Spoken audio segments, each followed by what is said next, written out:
Pasando al ámbito nacional de Asturias, el otro día quedaba totalmente arrancado, ¿no? Como precisamente son la misma siente, las mismas caras, ¿no? Las que vemos legislatura tras legislatura, y claro, si las cosas no pueden cambiar, ¿no? Por eso uno de los motivos de la campaña, ¿no? De dar oxígeno, hay que cambiar, hay que dar oportunidad a otra gente y tenemos que llegar ahí a ver cómo trabajamos. En ello estamos la coalición y ahora que presentamos pues, al que va a ser el candidato al que esperemos el presidente de Asturias, Rafael Palacios.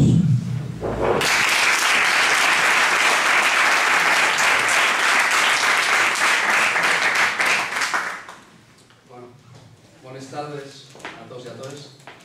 Yo, como siempre, encantado de estar aquí en Chena, un concello donde llegué la familia de mi papá.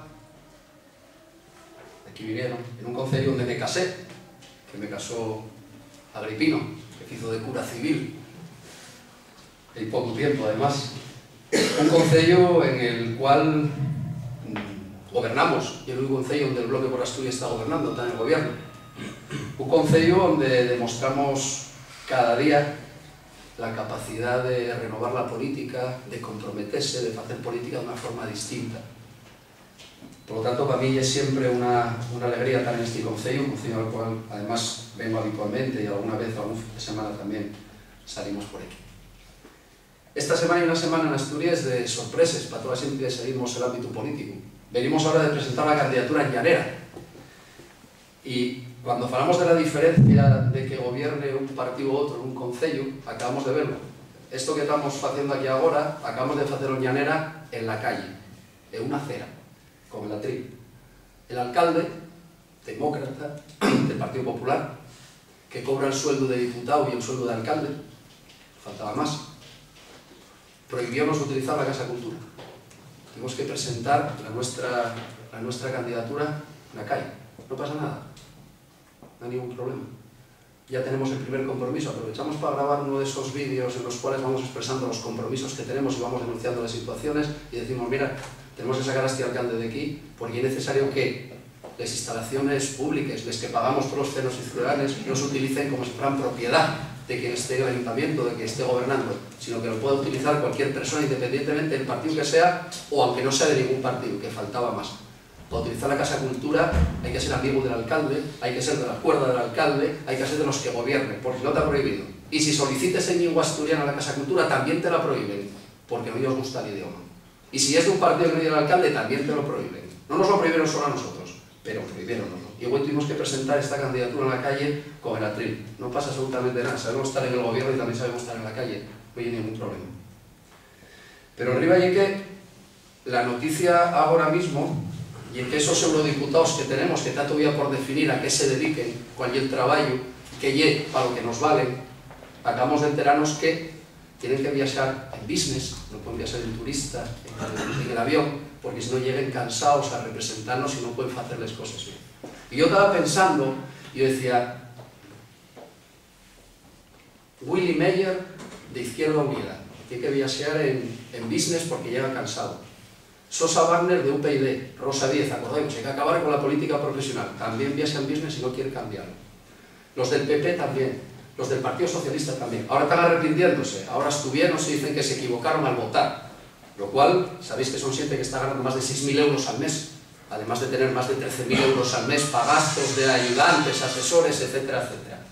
Y yo pensaba en los miles de mozos y moces asturianos y asturianes que cada fin de semana van a la estación de autobuses a Oviedo y monten en los 9 pateres que tenemos aquí, que son los salsas, y métense horas y horas de viaje para ir a trabajar a Madrid o a Barcelona y cobren 600 y 700 euros. ¿Cansarán? ¿Llegarán cansados a trabajar? ¿Llegarán más cansados que estos eurodiputados? Posiblemente sí. Esa es la política con la que queremos acabar. Eso es lo que nos da vergüenza y rabia. Eso es lo que desmoraliza y desmotiva y fa que toda la gente piense que todos los políticos y toda la gente que está en política somos iguales. Esa es la desvergüenza de los que se peguen a la poltrona, y eso es lo que decían los compañeros. Creían que decían, no os preocupar, que ya os arreglaremos para la próxima legislatura, los que decían aquí, venid con nosotros, ya liberaremos a alguno. Esta organización política sabe tener el gobierno y fuera, y sabe salir de los gobiernos también, como hicimos en el gobierno de Asturias. porque no estamos en los gobiernos para recortar políticas sociales, ni para recortar salarios, ni para privatizar la educación o la sanidad. No estamos para eso. Ni para construir pantanos, ni para construir incineradores, etcétera, etcétera, etcétera. Y mucho menos para tapar corrupciones. Y ya sabéis cómo en este Parlamento nuestro diputado Roberto Colunga presentó una y otra vez y pidió la comparecencia del presidente Areces, que ya igual no os acordáis, ¿no? Desapareció en combate. Desde que decidieron que no era el candidato ya no lo volvimos a ver. Antes ocupaba todos los planes, por espacio y por dedicación. Y ahora desapareció. No sabemos si está desaparecido en combate, igual está en Libia peleando, no lo sabemos, pero está desaparecido totalmente. Bien, pues no conseguimos que compareciera a dar explicaciones de las responsabilidades políticas que pasó con el caso de Pedro y que pasó con el caso Marea. ¿Por qué? Porque el Partido Socialista, el Partido Popular y Izquierda Unida votaron juntos que no comparecieran. La situación en estos momentos en Asturias es extremadamente complicada y sabemos lo siente que somos de las Cuencas. Decía que a mi familia ya de aquí, de Chena, y yo de Ciaño, la cuenca del Nalón y la cuenca del Caudal venimos sufriendo desde hace mucho tiempo un proceso de reconversión y de crisis. Pues fanos gracia, cuando se acaben de decretar que acababa de llegar la crisis en Asturias, nosotros habíamos pensado que no habíamos salido. Yo siempre pongo el mismo ejemplo.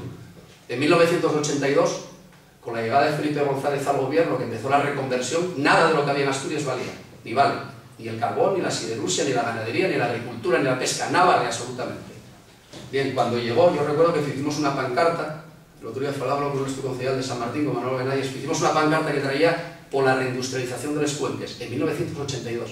Este miércoles que viene salimos en manifestación desde la Felguera hasta Sama con una pancarta que dice por la reindustrialización de las Cuencas. La misma pancarta, más vieja, pero la misma pancarta, la misma situación.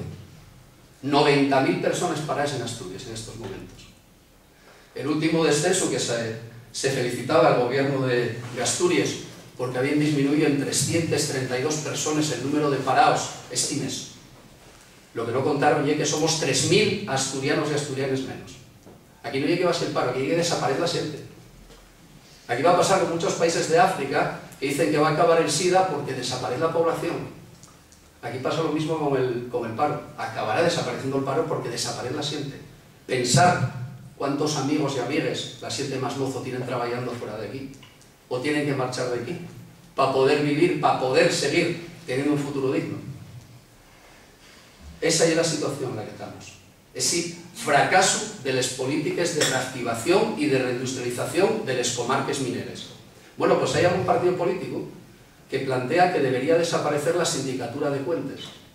Nosotros planteamos desde aquí, queremos que se refuerce, porque lo que no estamos dispuestos es que venga un empresario, cobre millones de subvención, y cuando acabe la subvención, que dura 5 años la empresa, cierra, marcha con los perres, no hay responsabilidades y queden en la calle cientos de mozos y de moces.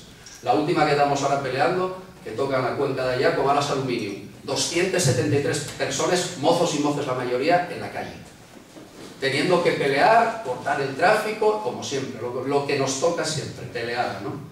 Es ayer la situación, como la misma situación de despoblamiento. La gente que hay un poco mayor, o los que somos un poco mayores, recordamos la situación en que están los pueblos, abandonados, la zona rural. Malas comunicaciones, sin transporte público, sin servicios, desmantelando las escuelas, desmantelado, no tienes ni farmacia, no tienes ni señal para el teléfono móvil, acabando. Una de las propuestas que vamos a hacer y que queremos hacer es justamente recuperar los sectores económicos tradicionales de Asturias, lo que siempre aquí nos permitió vivir y vivir con dignidad, la pesca, que siempre fue respetuosa con el medio ambiente, la agricultura, la ganadería. En estos momentos donde vivimos prácticamente en el centro de este país más del 80% de la población, y están las áreas abandonadas y las comarques mineras abandonadas, vaciándose de siempre. Ahora pido vos pensar cuánta gente está viviendo en Sisión muy bien, cuánta gente marchó a vivir. Esa es una situación que nos tiene que hacer reflexionar y con la que queremos además pelear y comprometernos con este concello y comprometernos con este pueblo. Como está pasándonos con el desmantelamiento de la sanidad y de la escuela pública. Primero vendieron las grandes infraestructuras y están construyendo. Después voy a hacer un ejercicio que es bueno, que hay el tema de los sobrecostos, pero voy a dejarlo para después, para que os deis cuenta, voy a deciros todos serios, para que os deis cuenta cómo está. Pero digo, están desmantelando la sanidad y están desmantelando la educación. Este próximo curso que viene va a haber 2.000 niños y niñas más estudiando en las escuelas asturianas. Y va a haber 1.000 maestros menos. 1.000 profesores menos, ¿vale? Lo que siempre yo creo que fue un referente en Asturias para nosotros, que fue la sanidad y la educación públicas, así les queremos. No queremos el copago ni que les privaticen. Sabemos lo que pasa en otros países. A mí, que me tocó conocer cómo se vive en América Latina o se vive en África, esas políticas que se pusieron en los años 80 y 90 en África y en América Latina son las que están imponiendo aquí ahora en Europa. Aumentar la edad de jubilación, acabar con las pensiones y privatizarlas, rebasear los salarios, privatizar la sanidad y la educación. Ese es el escenario en el que nos quieren abocar. Ahí es donde nos quieren llevar. A estar después entregados y peleando por un trabajo y ir, como me pasaba y como ya empezará a pasar, que sabéis, empezar a ofrecerse a trabajar, a ganar por menos, incluso a trabajar sin que te aseguren. Esa es la situación en la que estamos. Esas son las medidas que pusieron en marcha desde el gobierno de Madrid y desde el gobierno de Asturias, del gobierno del que tuvimos que salir porque no compartíamos eso. Ni recortar salarios públicos, porque eso influye. Si tú cortes los salarios a los trabajadores públicos, van a gastar menos, van a consumir menos, y eso va a notarse en cada uno de los sitios, en hostelería, en alimentación, etcétera, etcétera, etcétera. Recorte de las políticas sociales. Si os quitaron hasta las ayudas a los fíos y fías de los trabajadores públicos, estaban en situación de discapacidad, y después va regalando, señor presidente, ordenadores a diestro y siniestro, que no pasa nada, y igual lo que ganes 6.000 euros, toma un ordenador para que tenga tu fío 7, no te preocupes. Que tienes un fío y igual lo que ganes, toma 2.500 euros. Que vas a cambiar el coche, no te preocupes, pagamos todos nosotros para que puedas comprar el coche último modelo. Mientras tanto, sigue la gente trabajando en precariedad, sigue la gente trabajando en una situación difícil con sueldos que son imposibles, que con eso no se puede vivir. Que hoy en día necesitamos vivir, trabajar en un matrimonio, en una pareja, tienen que trabajar las dos personas, si no, no llegamos a final de mes. Y si no, tienen que estar ahí los padres, que ya el mecanismo de solidaridad más grande que está trabajando y que está formulando en Asturias, menos mal, que tenemos a los mayores apoyando y sofitando y echando una mano para pagar hipotecas, para seguir tirando para adelante. Esa es la situación. Como estamos en una situación política muy complicada. El caso de corrupción que descubrimos, que se descubrió y que se está investigando y que se ponen todas las traves para saber exactamente las responsabilidades, enorme. Y imposible, si Furaco no sabemos todavía hasta dónde va a llegar. No sabemos las responsabilidades que tienen, no sabemos qué pasa en el Ayuntamiento de Oviedo. No sabemos qué pasa en el Ayuntamiento de Sisión. Queremos saber exactamente lo que pasa, queremos que se investigue y que se abran las puertas. Ahora parece que lo trasladen, la última noticia, a Oviedo. Sale de Sisión, quiten a esa sueca que parece que tenía tanto interés en la investigación y trasladenlo a Oviedo. Vamos a ver si no pasa como el caso Campelo, ¿acordáis vos? Del caso Campelo. Al final la culpa fue del muerto y como no lo había, no fue de nadie. No pasó nada. Aquellos millones nadie los pidió, nadie los robó, nadie los llevó. Al final salieron dos asueltos y carretera y manta. Y es cuestión de que pase el tiempo y que nos olvidemos. Vamos a ver en qué acaba esto. En qué acaba esa funcionaria que levantó más de 1 millón de euros. ¿Es posible que un funcionario de una administración pública consiga levantar más de 1 millón de euros y no lo sepa nadie, no haya ninguna responsabilidad política? Y es posible que no sepamos cómo se gestionen, que alguien esté concediendo obras por la cara sin ningún tipo de control. Eso es lo que queremos investigarlo, que pedimos que se investigara en el Parlamento y no fuimos capaces a que se pusiera en marcha una comisión de investigación, ni siquiera que comparecieran los responsables. De la misma forma que, como sabéis, a la vez que se aprobó el último presupuesto en este año 2011, un presupuesto de más de 4.000 millones de euros, que adelantamos y denunciamos que era un presupuesto que después del 22 de mayo va a recortarse más de 500 millones de euros porque no hay perro, porque era un presupuesto, como sabéis, el papel ha aguantado todo. Sábenlo bien estos concejales cuando van a pedir que se ejecuten las obras comprometidas que están en los presupuestos y no hay forma de que se lleven adelante porque no hay perro.